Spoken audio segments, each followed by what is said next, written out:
અને હવે જોઈએ મહત્વના સમાચારો વિસ્તારથી। ગુજરાત પરથી આશના વાવાઝોડાનો ખતરો ટળ્યો છે। વાવાઝોડું કચ્છને સ્પર્શીને આગળ નીકળી ચૂક્યું છે। જો કે વાવાઝોડાની અસરના કારણથી વરસાદની સંભાવનાઓ વ્યક્ત કરાઈ છે। વાવાઝોડું પાકિસ્તાન તરફ ફંટાતા અસર બતાવશે। 3 થી 10 સપ્ટેમ્બર વચ્ચે વરસાદની સંભાવનાઓ વ્યક્ત કરાઈ છે। દક્ષિણ ગુજરાતના ભાગોમાં ભારેથી અતિભારે વરસાદ થઈ શકે છે। કેટલાક ભાગોમાં અતિશય વરસાદના કારણે પૂરની સ્થિતિનું નિર્માણ થઈ શકે છે। તો ફરી એક રાઉન્ડ મેઘરાજાનો જોવા મળશે અને આશનાનું સંકટ ગુજરાત પરથી હટ્યું છે। ખતરો હટ્યો છે। ગુજરાત પરથી આશના વાવાઝોડાનો ખતરો હટી ચૂક્યો છે।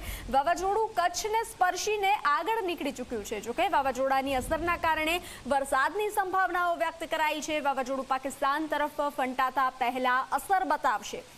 3 થી 10 સપ્ટેમ્બર વચ્ચે વરસાદની સંભાવનાઓ।